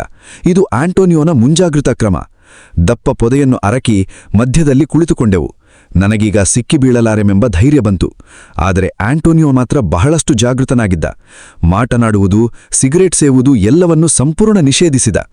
ಮೌನವಾಗೆ ತನ್ನ ಸೊಂಟದಲ್ಲಿದ್ದ ಕೈಚೀಲವನ್ನು ಬಿಚ್ಚಿ ನನ್ನೆದುರು ಹರಳಿದ. 20 ಕೋಕೋ ಎಲೆಗಳಿದ್ದವು. ಅಂದರೆ ಇನ್ನೂ 10 ದಿನ ಅನ್ನ ನೀರಿಲ್ಲದೆ ಆಯಾಸಗೊಳ್ಳದೆ ಓಡುತ್ತಲೇ ಇರಬಹುದು. ನನ್ನ ಆಲೋಚನೆಯನ್ನು ಅರ್ಥಮಾಡಿಕೊಂಡವನಂತೆ ಜೋರಾಗಿ ಹಲ್ಲು ಕಿಲಿದ. ಆ ನೆರಳಿನಲ್ಲೂ ಆತನ ದಂತಪಂಕ್ತಿಗಳು ಫಳಫಳ ಹೊಳೆಯುತ್ತಿದ್ದವು. ನಾವು ಕದ್ದು ಕೂರಿ ನರಮನುಷ್ಯರ ಕಣ್ಣು ತಪ್ಪಿಸಿದ್ದೆವು ನಿಜ, ಆದರೆ ಕ್ರಿಮಿಕೀಟಗಳದ್ದು? ಸಂಜೆಯಾಗುತ್ತಿದ್ದಂತೆ ತಾಳಲಾರದಷ್ಟು ಸೊಳ್ಳೆಯ ಕಾಟ ಪ್ರಾರಂಭವಾಯಿತು. ಆಂಟೋನಿಯೋ 2-3 ಸಿಗರೇಟನ್ನು ಬಿಚ್ಚಿ ಅದರ ತಂಬಾಕನ್ನು ಬಾಯಲ್ಲಿ ಹಾಕಿ ಚೆನ್ನಾಗಿ ಜಗೆದ. ಅನಂತರ ಎಂಜಿಲಿನ ಸಮೇತ ತಂಬಾಕನ್ನು ತನ್ನ ಕೈಚೀಲಗ ಉಗುಡಿಕೊಂಡು ನನ್ನ ಮುಖ ಕೈಕಾಲುಗಳಿಗೆ ಚೆನ್ನಾಗಿ ಸವರಿದ. ತಾನೂ ಹಚ್ಚಿಕೊಂಡ. ನನಗಂತೂ ಅತೀವ ಅಸಹ್ಯವಾಯಿತು. ಆದರೆ ಮರುಕ್ಷಣದಿಂದ ಸೊಳ್ಳೆ, ನುಸಿ ಹತ್ತಿರ ಸುಳಿಯಲ್ಲೂ ಇಲ್ಲ. ಆಂಟೋನಿಯೋ ತನ್ನ ಕೈಗಡಿಯಾರದಲ್ಲಿ 9ರ ಸಂಖ್ಯೆಯನ್ನು ತೋರಿಸಿ ಇಳುವ ಅಂದ. ಅವನ ಎಣಿಕೆಯಂತೆ ಸರಿಯಾಗಿ 9 ಗಂಟೆಗೆ ಮಳೆ ಪ್ರಾರಂಭವಾಯಿತು. ಕತ್ತಲು ಹೆಪ್ಪುಗಟ್ಟಿತು. ಸರಿ, ಮತ್ತೆ ಹೊರಟೆವು. ಇವತ್ತು ನಾನು ಆಂಟೋನಿಯೋನ ನಡಿಗೆಯನ್ನು ಅನುಕರಿಸುವುದೆಂದು ನಿರ್ಧರಿಸಿ ಹಾಗೆ ಕುಪ್ಪಳಿಸುತ್ತಾ ಓಡತೊಡಗಿದೆ. ವಾವ್! ಗಾಳಿಯಲ್ಲಿ ತೇಲಿದಂತೆ ವೇಗವಾಗಿ ಓಡಬಹುದು. ನಾನೀ ಬಟ್ಟಿ ಮಗನನ್ನು ಶುದ್ಧ ಮೂರ್ಖ ಎಂದುಕೊಂಡಿದ್ದೆ. ಆದರೆ ಈಗ ಅವನ ಪರಿಜ್ಞಾನ ಕಂಡು ದಂಗಾಗಿ ಹೋದೆ. ನಿನ್ನೆ ಯಾವಾಗಲೂ ಹಿಂದೆ ಬೀಳುತ್ತಿದ್ದವನು ಇಂದು ಅವನ ಸಮಕ್ಕೆ ಸಮ ಹೆಜ್ಜೆ ಇಟ್ಟು ಓಡುತ್ತಿದ್ದೆ. ಅಂತೂ ಬೆಳಗ್ಗಿನ ಜಾವ 9 ಗಂಟೆಯವರೆಗೆ ಮಳೆಯೂ ನಿಲ್ಲಲಿಲ್ಲ, ನಮ್ಮ ಓಟವೂ ನಿಲ್ಲಲಿಲ್ಲ. ಮಳೆ ನಿಂತ ಕೂಡಲೇ ಹಿಂದಿನ ದಿನದ ಹಾಗೆ 1 ಮೈಲು ಹುಲ್ಲುಗಾವಲೊಂದರ ಮೇಲೆ ನಡೆದು ಕಾನನ ಸೇರಿದೆವು. ಮಲಗೋಣ ಎಂದರೆ ನಿದ್ದೆಯೇ ಬರದು. ಕೋಕೋ ಎಲೆಯ ಪ್ರಭಾವ. ಆಂಟೋನಿಯೋನ ಕಣ್ಣುಗಳಂತೂ ನಿಸ್ತೇಜವಾಗಿದ್ದವು. ಮತ್ತೆ ರಾತ್ರಿ 9ಕ್ಕೆ ಮಳೆ ಪ್ರಾರಂಭವಾಯಿತು. ಈ ಉಷ್ಣವಲಯದಲ್ಲಿ ಇದು ಸಾಮಾನ್ಯ ಸಂಗತಿ. ಪ್ರತಿನಿತ್ಯ ಅದೇ ಹೊತ್ತಿಗೆ ಮಳೆ ಪ್ರಾರಂಭವಾಗುವುದು, ಅದೇ ಹೊತ್ತಿಗೆ ನಿಲ್ಲುವುದು. 15 ದಿನಕ್ಕೊಮ್ಮೆ ಇದು ಪುನರಾವರ್ತನೆ ಆಗುತ್ತಿರುತ್ತದೆಯಂತೆ. ಬಹುಶಃ ಚಂದ್ರನ ಚಲನೆಯ ಪ್ರಭಾವ ಇರಬಹುದು. ನಾವು ಯಥಾಪ್ರಕಾರ ಹೊರದೆವು. ಆಂಟೋನಿಯೋ ಇವತ್ತು ಸ್ವಲ್ಪ ಆರಾಮವಾಗಿದ್ದ. ಇನ್ನು ಒಂದೇ ಒಂದು ಪೊಲೀಸ್ ಚೆಕ್ಪೋಸ್ಟ್ ಇರುವುದು. ಅದನ್ನು ತಪ್ಪಿಸಿ ಮುಂದೆ ಹೋದರೆ ನಮ್ಮನ್ನು ಹಿಡಿಯುವುದು ಅಸಾಧ್ಯ ಎಂದು ಹೇಳಿದ. ಆದರೂ ಓಡುವ ವೇಗವನ್ನು ಕಡಿಮೆ ಮಾಡಿಲ್ಲ. ಬದಲಿಗೆ ಮಳೆ ನಿಂತು ಸೂರ್ಯ ಹೊರಬಂದರೂ ನಾವು ಮುಂದುವರಿಯುತ್ತಲೇ ಇದ್ದೆವು. ಸೂರ್ಯನ ಪ್ರಖರತೆ ಹೆಚ್ಚಿದಂತೆ ಒದ್ದೆಯಾದ ಬಟ್ಟೆಗಳು ಒಣಗಿದವು. ನನಗೆ ಆಯಾಸದ ಸೂಚನೆಗಳು ಮರುಕಳಿಸತೊಡಗಿದವು. ಇಂದಿಗೆ 3 ದಿವಸ ಮುಗಿದು 4ನೇ ದಿನ. ಜೈಲಿನಿಂದ ಹೊರಟಾಗ ಬಾಯಿಗೆ ಒಂದಷ್ಟು ಬ್ರೌನ್ ಶುಗರ್ ತುರುಕಿಕೊಂಡಿದ್ದೆ. ಅದು ಬಿಟ್ಟಲೆ 3 ಕೋಕೋ ಎಲೆಗಳು. ಬೇರೇನೂ ಮುಟ್ಟಿಲ್ಲ. ಕಣ್ಣು ರೆಪ್ಪೆಯನ್ನೂ ಮುಚ್ಚಿಲ್ಲ. ಆಂಟೋನಿಯೋ ಮುಂದೆ ಹೋಗಿ ಮರದ ಟೊಂಗೆಯನ್ನು ಸವರಿ ಒಂದು ಕೋಲು ಮಾಡಿಕೊಂಡ. ನಾವೀಗ ಸಮುದ್ರದ ತೀರದಲ್ಲಿ ಹೋಗ್ತಿದ್ದೆವು. ಸ್ವಲ್ಪ ಹೊತ್ತಿನಲ್ಲಿ ಮರಳಿನ ಮೇಲೆ ಯಾರೋ ಹೊರಳಾಡಿದ ಗುರುತುಗಳು. ಈತ ಆ ಜಾಡನ್ನೇ ಬೆಂಬೆತ್ತಿ 4 ಮಾರು ಹೋಗಿ ತನ್ನ ಕೋಲನ್ನು ಹೊಯ್ಗೆಯ ಒಳಕ್ಕೆ ಚುಚ್ಚಿ ಹೊರಕೆಳೆದ. ಕೋಲಿನ ತುದಿಯಲ್ಲಿ ಹಳದಿ ಬಣ್ಣದ ಲೋಳಿಯಾದ ದ್ರವ ತೊಟ್ಟಿಕುತ್ತಿತ್ತು. ಅನಂತರ ಮಂಡಿಗಾಲೂರಿ ಅಲ್ಲಿಯ ಮರಳನ್ನು ಬಗೆಯತೊಡಗಿದ. ನಾನು ಹೋಗಿ ಕೈಜೋಡಿಸಿದೆ. 1-2 ಅಡಿಗಳ ಗುಂಡಿ ತೆಗೆದಿರಬಹುದಷ್ಟೇ. ಮೊಟ್ಟೆಗಳ ರಾಶಿಯೊಂದು ಕಾಣಿಸಿತು. ಅಷ್ಟಿಷ್ಟಲ್ಲ, 400-500 ಮೊಟ್ಟೆಗಳಿರಬಹುದು. ಸಮುದ್ರದ ಆಮೆಗಳು ಮೊಟ್ಟೆಗಳನ್ನಿಟ್ಟು ವೈರಿಗಳಿಗೆ ಕಾಣಬಾರದೆಂದು ಮರಳನ್ನು ಮುಚ್ಚಿ ಹೋಗಿರುತ್ತವೆ. ಸರಿ, ಆಂಟೋನಿಯೋ ತನ್ನ ಅಂಗಿ ಬಿಚ್ಚಿ ನೆಲಕ್ಕೆ ಹರಡಿದ. ನಾನು ಅವನು ಸೇರಿ 150 ಅಥವಾ 200 ಇರಬಹುದು ಮೊಟ್ಟೆಗಳನ್ನು ಅದರಲ್ಲಿ ತುಂಬಿ ಗಂಡು ಕಟ್ಟಿಕೊಂಡು ಕಾಡನ್ನು ಹೊಕ್ಕೆವು. ಆಮೆಯ ಮೊಟ್ಟೆಗಳಿಗೆ ಹೊರಗಡೆ ಚಿಪ್ಪು ಇರುವುದಿಲ್ಲ, ಬದಲಿಗೆ ಒಂದು ಚರ್ಮದ ಕವಚವಿರುತ್ತದೆ. ಹಾಗಾಗಿ ಬಿದ್ದರೆ ಅವು ಒಡೆಯುವುದಿಲ್ಲ, ಚೆಂಡಿನಂತೆ ಪುಟಿಯುತ್ತವೆ. ಆಂಟೋನಿಯೋ ಅವನ್ನು ತಿನ್ನುವುದು ಹೇಗೆ ಎಂದು ಹೇಳಿಕೊಟ್ಟ. ಮೇಲಿನ ಚರ್ಮವನ್ನು ನಿಧಾನವಾಗಿ ಹಲ್ಲಿನಿಂದ ಕಚ್ಚಿ ಸಿಗಿಯಬೇಕು. ಅನಂತರ ಬಿಳುಪೆಲ್ಲ ಸೋರಿ ಹೋಗಲು ಬಿಟ್ಟು ಬರೀ ಹಳದಿಯನ್ನು ನುಂಗಬೇಕು. ನಾನು ಕಷ್ಟಪಡುವುದನ್ನು ನೋಡಿ ತಾಳಲಾರದೆ ತಾನೇ ಬಿಡಿಸಿಕೊಡಲು ಪ್ರಾರಂಭಿಸಿದ. ನನಗೊಂದು ಅವನೊಂದು, ಗುಳುಮ್ಮೆಂದು ನುಂಗುವುದು. ನನಗೊಂದು ಅವನೊಂದು. ಹೊಟ್ಟೆ ಬಿರಿಯುವಷ್ಟು ತಿಂದು ಮಲಗಲು ಅನುವಾಗುತ್ತಿದ್ದಾಗ ಆತ ನುಡಿದ, ಇನ್ನು ಪೊಲೀಸರ ಕಾಟ ಇರುವುದಿಲ್ಲ, ನಾನು ನನ್ನ ದಾರಿ ಹಿಡಿಯುತ್ತೇನೆ. ನೀನು ಇನ್ನು 2 ದಿನದ ಹಾದಿ ಸವೆಯಬೇಕಾಗಬಹುದು. ಸಂಜೆಯವರೆಗೂ ಮಲಗಿದೆವು. ನಿಶಾಚರಿಗಳ ಪ್ರಯಾಣ ಆ ರಾತ್ರಿಯೂ ಮುಂದುವರಿದು ಮಾರನೆಯ ದಿನ ಮಧ್ಯಾಹ್ನವಾಯಿತು. ಈಗ ನಾವು ಯಾರಿಗೂ ಹೆದರಬೇಕಾಗಿರಲಿಲ್ಲ. ಹಾಗಾಗಿ ಜನ, ಗಾಡಿಗಳು ತಿರುಗಾಡುವ ರಸ್ತೆಗಳಲ್ಲೇ ಆರಾಮವಾಗಿ ನಡೆಯುತ್ತಿದ್ದೆವು. ಆಂಟೋನಿಯೋ ಒಂದೆಡೆ ನಿಂತ. ಇನ್ನು ನಮ್ಮ ಹಾದಿಗಳು ಕವಲ ಒಡೆದವು ಎಂದು ಅರ್ಥ ಮಾಡಿಕೊಂಡೆ. ಆತ ತನ್ನ ಚೀಲದಿಂದ ಕೋಕೋ ಎಲೆಗಳನ್ನು ತೆಗೆದು ಎಣಿಸಿದ. ಇನ್ನು 7 ಉಳಿದಿದ್ದವು. ಅದರಲ್ಲಿ 4 ನನಗೆ ನೀಡಿ ಶುಭ ಹಾರೈಸಿದ. ನಾನು ಕೊಂಚ ಕಾಯಲು ಹೇಳಿ ಮರೆಗೆ ಹೋಗಿ ಚಾರ್ಜರ್ನಿಂದ ಹಣ ತೆಗೆದು ತಂದು ಅವನಿಗೆ ಕೊಟ್ಟೆ. ಆತ ತೆಗೆದುಕೊಳ್ಳಲು ನಿರಾಕರಿಸಿದ. ನಾನು ತುಂಬ ಒತ್ತಾಯಿಸಿದ ಮೇಲೆ ಬರೀ 30 ಫ್ಲೋರಿನ್ಗಳನ್ನು ತೆಗೆದುಕೊಂಡು ಉಳಿದ ಹಣ ಹಿಂದಿರುಗಿಸಿದ. ಆ ನೋಟುಗಳು ಅದು ಹೇಗೆ ಅಷ್ಟೊಂದು ಗರಿಮುರಿಯಾಗಿವೆ ಎಂದು ಆಶ್ಚರ್ಯಚಕಿತನಾಗಿ ನೋಡುತ್ತಿದ್ದ. ಬಹುಶಃ ಚಾರ್ಜರ್ಗಳ ಸಮಾಚಾರ ಅವನಿಗೆ ತಿಳಿದಿಲ್ಲ ಅಂತ ಕಾಣುತ್ತೆ. ನೆರಳಿನಲ್ಲಿ ಕುಳಿತು ಉಳಿದಿದ್ದ ಮೊಟ್ಟೆಗಳನ್ನು ತಿಂದು ಸಿಗರೆಟ್ ಹಚ್ಚಿದೆವು. ಈಗ ಆಂಟೋನಿಯೋ ಯಾಕೋ ಮನಸ್ಸು ಬದಲಾಯಿಸಿದ. ನನ್ನೊಡನೆ ಇನ್ನೂ 1 ದಿನ ಮುಂದುವರಿಯಲು ನಿಶ್ಚಯಿಸಿದ. ನನಗಂತೂ ಬಹಳ ಸಂತೋಷವಾಯಿತು. ಮತ್ತೆ ಮುಂದುವರೆದೆವು. ಸಂಜೆಯ ಹೊತ್ತಿಗೆ ನಮ್ಮ ಎದುರು ದಿಕ್ಕಿನಿಂದ ಕುದುರೆ ಸವಾರನೊಬ್ಬ ಬರುತ್ತಿರುವುದು ಕಾಣಿಸಿತು. ಅಗಲವಾದ ಮೆಕ್ಸಿಕನ್ ಹ್ಯಾಟ್ ಮತ್ತು ಚರ್ಮದ ಜಾಕೆಟ್ ಧರಿಸಿದ್ದ. ಆತನ ಹೆಗ್ಗಳಲ್ಲಿ ಒಂದು ರೈಫಲ್ ನೇತಾಡುತ್ತಿತ್ತು. ಇಳಿದವನೇ ಆಂಟೋನಿಯೋನನ್ನು ತಬ್ಬಿಕೊಂಡ. ಅವರಿಬ್ಬರು ಬಹಳ ಆತ್ಮೀಯ ಸ್ನೇಹಿತರಿರಬೇಕು. ಅನಂತರ ನನ್ನ ಬಟ್ಟಿ ವಿಚಾರಿಸಿದ. ಗಾಜಿರಾ ಇಂಡಿಯನ್? ವೆರಿ ಬ್ಯಾಡ್ ಎಂದು ಇಂಗ್ಲಿಷ್ನಲ್ಲಿ ನನಗೆ ಅರ್ಥ ಮಾಡಿಸಲು ಪ್ರಯತ್ನಿಸಿದ. ಅವರಿಬ್ಬರು ನನ್ನನ್ನು ಕುರಿತು ಬಹಳ ಹೊತ್ತು ಮಾತನಾಡಿಕೊಂಡರು. ಆಗಾಗ ನನ್ನ ಕಾಲುಗಳನ್ನು ಬೇರೆ ದೃಷ್ಟಿಯಿಂದ ನೋಡುತ್ತಿದ್ದರು. 4 ದಿನ ಓಡಿ ಓಡಿ ಕಾಲು ಬೊಕ್ಕೆ ಬಂದು ರಕ್ತ ಇಳಿಯುತ್ತಿತ್ತು. ನನ್ನ ಸ್ಥಿತಿಯಿಂದ ಕಸಿವಿಸಿಯಾಗಿ ಅವರಿಂದ ಅದನ್ನು ಮರೆಮಾಡಿಸಲು ಯತ್ನಿಸಿದೆ. ಕೊನೆಗೆ ಬಂದ ಸ್ನೇಹಿತ ಕುದುರೆ ಏರಿ ಆತನ ಹೆಗ್ಗಳಲ್ಲಿ ರೈಫಲ್ ನೇತಾಡುತ್ತಿತ್ತು. ಆಂಟೋನಿಯೋ ನನಗೆ ಕೈ ನೀಡಿ ವಿದಾಯ ಸೂಚಿಸಿದ. ಅವರಿಬ್ಬರು ಈಗ ಕುದುರೆ ಏರಿ ಹೋಗುತ್ತಾರೆ ಎಂದು ಭಾವಿಸಿ ನಾನು ಗುಡ್ ಬೈ ಎಂದೆ. ಆದರೆ ಅದಕ್ಕೆ ವಿರುದ್ಧವಾಗಿ ಆಂಟೋನಿಯೋ ನನ್ನನ್ನು ಎತ್ತಿ ಆತನ ಸ್ನೇಹಿತನ ಜೊತೆ ಕುಳ್ಳಿಸಿದ. ನನಗೆ ಏನೆಂದು ಅರ್ಥವಾಗುವ ಮೊದಲೇ ಕುದುರೆ ನಾಗಾಲೋಟ ಕಿತ್ತಾಯಿತು. ಮತ್ತೆ ರಾತ್ರಿ ಇಡೀ ಪಯಣ. ಆದರೆ ಈ ಸಾರಿ ಕುದುರೆ ಮೇಲೆ ಸುಖಕರ ಪಯಣ. ಬೆಳಗ್ಗಿನ ಹೊತ್ತಿಗೆ ಆತ ಕುದುರೆ ನಿಲ್ಲಿಸಿ ಕೆಳಗಿಳಿಯಲು ಸೂಚಿಸಿದ. ತನ್ನ ಕೈಚೀಲದಲ್ಲಿದ್ದ 6 ಕೋಕೋ ಎಲೆಗಳ ಜೊತೆಗೆ ಒಂದು ಹರಿತವಾದ ಚೂರಿಯನ್ನು ನನಗೆ ಉಡುಗೊರೆಯಾಗಿ ಕೊಟ್ಟು ವಿದಾಯ ಹೇಳಿ ಬಂದ ವೇಗದಲ್ಲೇ ಹಿಂದಿರುಗಿ ಮಾಯವಾದ. ಎದುರಿಗೆ ವಿಶಾಲವಾದ ನೀಲಸಾಗರ. ಸೂರ್ಯನ ಕಿರಣಗಳು ನೀರಿನಲ್ಲಿ ಪ್ರತಿಫಲಿಸಿ ಕಣ್ಣು ಕೊರೈಸುತ್ತಿದ್ದವು. ಸ್ವಲ್ಪ ಬಲಕ್ಕೆ ಹೊರಳಿದರೆ ಕಣ್ಣು ಚಾಚಿದಷ್ಟು ದೂರವೂ ಮರಳಿನ ತೀರ. ಗಿಡಮರ ಪೊದೆಗಳ ಸುಳಿವಿಲ್ಲ. ಆತ ತೋರಿದ ದಿಕ್ಕನ್ನನುಸರಿಸಿ ಮುಂದುವರೆದೆ. ಸುಮಾರು 3 ಗಂಟೆಗಳಷ್ಟು ಕಾಲ ನಡೆದಿರಬಹುದು. ಆಯಾಸದಿಂದ ಬಳಲಿ ಸಂಜೆಯವರೆಗೆ ವಿಶ್ರಮಿಸೋಣ ಎಂದುಕೊಳ್ಳುತ್ತಿದ್ದೆ. ಅಷ್ಟರಲ್ಲಿ ದೂರ ದಿಗಂತದಲ್ಲಿ ಮರಗಿಡಗಳಿಂದ ಕೂಡಿದ ಪುಟ್ಟ ಪ್ರದೇಶವೊಂದು ಅಸ್ಪಷ್ಟವಾಗಿ ಕಾಣಿಸಿತು. ಕಣ್ಣುಜ್ಜಿಕೊಂಡು ದೂರವನ್ನು ಅಂದಾಜು ಮಾಡಲು ಯತ್ನಿಸಿದೆ. 6 ಮೈಲುಗಳಿರಬಹುದು. ಚೀಲದಿಂದ ಕೋಕೋ ಎಲೆ ಒಂದನ್ನು ತೆಗೆದು ಅಗಿಯುತ್ತಾ ಲಗುಬಗೆಯಿಂದ ಹೊರಟೆ. 1 ಗಂಟೆ ನಡೆಯುವಷ್ಟರಲ್ಲಿ ನಾನೆಣಿಸಿದಂತೆ ಅವು ಮರಗಳಲ್ಲ, ಬದಲಿಗೆ ದೊಡ್ಡ ಗುಡಿಸಲುಗಳು ಎಂದು ಅರಿವಾಯಿತು. ಹೊಗೆಯಾಡುತ್ತಿತ್ತು. ಮನುಷ್ಯರ ಆಕೃತಿಗಳು ಅಸ್ಪಷ್ಟವಾಗಿ ಕಾಣಿಸಿದವು. ಅವರು ನನ್ನನ್ನು ನೋಡಿದರು. ಸಾಗರದ ಕಡೆಗೆ ಕೈಬೀಸಿ ಅಲ್ಲಿ ದೋಣಿಯಲ್ಲಿದ್ದ ಜನರನ್ನು ಬರಲು ಕರೆದರು. ನಾನು ನೋಡುತ್ತಿದ್ದ ಹಾಗೆ 4 ದೋಣಿಗಳು ಬಂದು ಅದರಲ್ಲಿದ್ದವರೆಲ್ಲ ಇಳಿದು ನನ್ನ ಬರುವನ್ನೇ ಕಾಯುತ್ತಾ ನಿಂತರು. ಈಗ ಇಡೀ ಹಳ್ಳಿಯೇ ಅಲ್ಲಿ ಜಮಾಯಿಸಿತು. ನಾನು ನಿಧಾನವಾಗಿ ಅವರೆಡೆಗೆ ನಡೆಯತೊಡಗಿದೆ. ಈಗ ಅವರೆಲ್ಲರ ಚಿತ್ರಗಳೂ ಸ್ಪಷ್ಟವಾದವು. ಗಂಡು ಹೆಣ್ಣುಗಳೆಲ್ಲರೂ ಸೊಂಟಕ್ಕೆ ಸುತ್ತಿದ್ದ ಒಂದು ತುಂಡು ಬಟ್ಟೆಯನ್ನು ಬಿಟ್ಟರೆ ಉಳಿದಂತೆ ನಗ್ನರಾಗಿದ್ದರು. ನಾನು ಇನ್ನೂ ಮುಂದುವರೆದೆ. ಸಂಪೂರ್ಣ ಮೌನ. ಕಲ್ಲಿನ ವಿಗ್ರಹಗಳಂತೆ ಸ್ತಬ್ಧವಾಗಿ ನನ್ನನ್ನೇ ದಿಟ್ಟಿಸುತ್ತಿದ್ದರು. ನೋಟದಲ್ಲಿ ಸ್ನೇಹದ ಸೂಚನೆಗಳಿಲ್ಲ, ಆದರೆ ವೈರತ್ವದ ಭಾವನೆಗಳೂ ಇಲ್ಲ. ನಿರ್ಲಿಪ್ತ.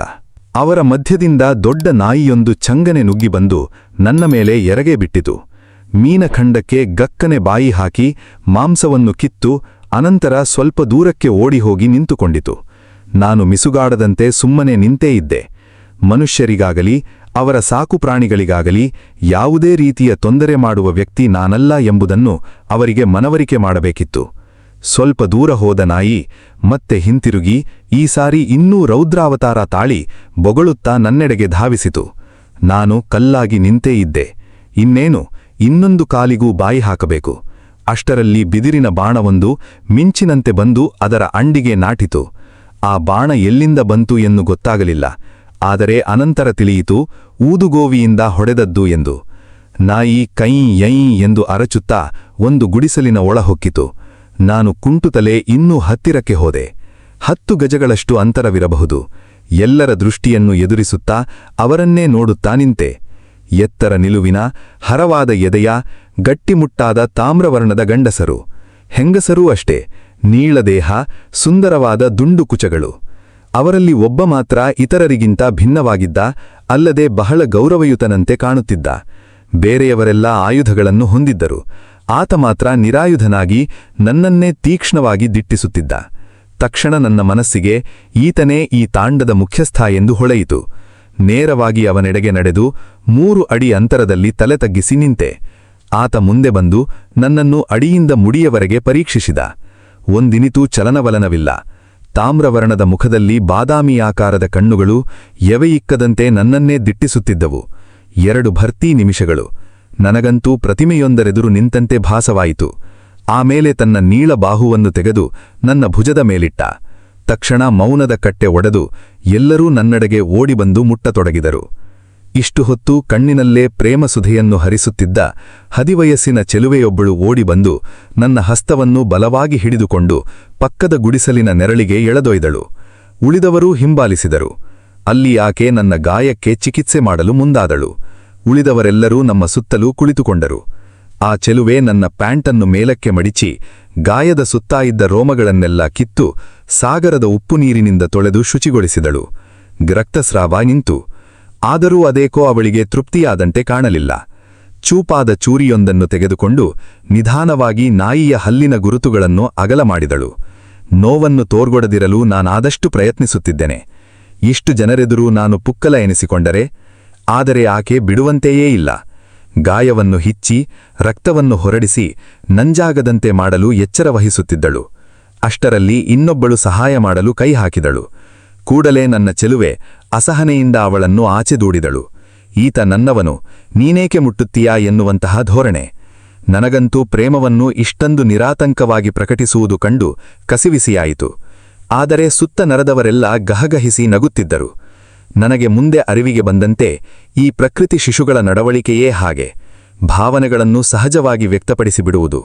ಪ್ರೇಮ, ದ್ವೇಷ, ಸಿಟ್ಟು, ಸಹನೆ ಎಲ್ಲವನ್ನೂ ನೇರವಾಗಿ ಹೇಳಿಬಿಡುವುದು. ಮನದೊಳಗೆ ಇಟ್ಟುಕೊಂಡು ಕೊರಗುವ ಬಾಬತ್ತಿಲ್ಲ. ಅಷ್ಟರಲ್ಲಿ ಸಮುದ್ರದ ಸಸ್ಯಗಳಿಂದ ಮಾಡಿದ ಔಷಧಿಯೊಂದನ್ನು ತಂದರು. ಚೆಲುವೆ ನನ್ನ ಗಾಯಕ್ಕೆ ಅದನ್ನು ಸವರಿ ಈಗ ಸಂಪೂರ್ಣ ತೃಪ್ತಿಯಾದಂತೆ ಮುಖಭಾವದಿಂದ ನನ್ನನ್ನು ಮೇಲೇಳಲು ಸೂಚಿಸಿದಳು. ಆಗ ಯಾರೋ ಒಂದು ಸಿಗರೇಟ್ ನೀಡಿದರು. ನಾನು ಕೃತಜ್ಞತೆಯಿಂದ ಅದನ್ನು ಹಚ್ಚಿ ದಮ್ ಹೆಳಿಯುತ್ತಿದ್ದಂತೆ ಮತ್ತೊಮ್ಮೆ ಜನಸ್ತೋಮ ನಗೆಗಳಲಿನಲ್ಲಿ ತೇಲಿತು. ಅರೆ, ಏನು ತಪ್ಪು ಮಾಡಿದೆ? ನಾನು ಸಿಗರೇಟ್ ಸೇದುವ ರೀತಿ ಅವರಿಗೆ ವಿಚಿತ್ರವಾಗಿ ಕಂಡಿತಂತೆ. ಅವರೆಲ್ಲ ಬೆಂಕಿ ಹತ್ತಿದ ತುದಿಯನ್ನು ಬಾಯೊಳಗಿಟ್ಟು ಧೂಮಪಾನ ಮಾಡುವ ಕ್ರಮದವರು. ನಾನು ಮೇಲೆದ್ದು ಬೆಮರಿನಿಂದ ವಾಸನೆ ಹೊಡೆಯುತ್ತಿದ್ದ ನನ್ನ ಶರ್ಟನ್ನು ಬಿಚ್ಚಲು ಪ್ರಯತ್ನಿಸುತ್ತಿದ್ದಂತೆ ಮತ್ತೊಮ್ಮೆ ಹೆಂಗಸರು, ಗಂಡಸರೆಲ್ಲರೂ ನನ್ನನ್ನು ಮುತ್ತಿಕೊಂಡರು. ನನ್ನ ಮೈಮೇಲೆ ತುಂಬಿದ್ದ ಹಚ್ಚೆಗಳು ಅವರನ್ನು ಆಕರ್ಷಿಸಿದವು. ಅವೇನು ಕಡಿಮೆ ಇದ್ದವೇನೋ? ಬೆನ್ನಿನ ಕೆಳಭಾಗದಲ್ಲಿ ದೊಡ್ಡ ಒಂದು ಚಿತ್ತೆಯ ಚಿತ್ರ, ಮೇಲೆ ತೆಂಗಿನ ಮರಗಳು, ಎಡಕ್ಕೆ ಹುಡುಗಿಯ ಮುಖ, ಸೈನಿಕರು, ಜೈಲಿನ ಚಿತ್ರ, ಹೊಟ್ಟೆಯ ಮೇಲೊಂದು ರೋಷಗೊಂಡ ಹುಲಿಯ ಮುಖ. ಆ ಚೆಲುವೆಯಂತೂ ಹರ್ಷೋದ್ವೇಗದಿಂದ ಎಲ್ಲವನ್ನೂ ಮುಟ್ಟಿ ಮುಟ್ಟಿ ಇತರರಿಗ ವರ್ಣಿಸುತ್ತಿದ್ದಳು. ಅಷ್ಟರಲ್ಲಿ ಮುಖ್ಯಸ್ಥನೂ ಅಲ್ಲಿಗೆ ಬಂದು ಕುತೂಹಲದಿಂದ ಎಲ್ಲವನ್ನೂ ಪರೀಕ್ಷಿಸಿದ. ಅನಂತರ ಎಲ್ಲಾ ಹಚ್ಚಗಳಿಗೂ ಅರ್ಥಾವಳಿಗಳನ್ನು ಹಚ್ಚಿ ಮಾತನಾಡಿಕೊಂಡರೇನೋ ಎಂದು ಕಾಣುತ್ತದೆ. ಅವರ ಭಾಷೆಯ ತಲೆಬುಡು ಅರ್ಥವಾಗದೆ ನಾನು ಮೂಕ ಪ್ರೇಕ್ಷಕನಾಗಿ ಸುಮ್ಮನೆ ನಿಂತೆ. ನನ್ನ ಮೈಮೇಲಿದ್ದ ಚಿತ್ರಗಳಿಗೆ ಯಾವ ಸಂಬಂಧಗಳನ್ನು ಕಲ್ಪಿಸಿದರೋ ಏನೋ ಗೊತ್ತಿಲ್ಲ. ಅಂತೂ ಆ ಕ್ಷಣದಿಂದ ನನ್ನನ್ನು ಬಹಳ ಆತ್ಮೀಯತೆಯಿಂದ ಕಾಣಲಾರಂಭಿಸಿದರು. ಅವರ ಮುಖ್ಯನಂತೂ ತನಗೂ ಹುಲಿಯ ಮುಖದ ಹಚ್ಚೆ ಬೇಕು ಎಂದು ಮತ್ತೆ ಮತ್ತೆ ಸಣ್ಣೆ ಮಾಡಿ ತೋರಿಸಿದ. ಆಗಲಿ ಎಂದು ಒಪ್ಪಿಕೊಂಡೆ. ಅಲ್ಲಿಂದ ನನ್ನನ್ನು ಪಕ್ಕದಲ್ಲಿದ್ದ ದೊಡ್ಡದೊಂದು ಗುಡಿಸಿಲಿನ ಒಳಗೆ ಕರೆದೊಯ್ದರು.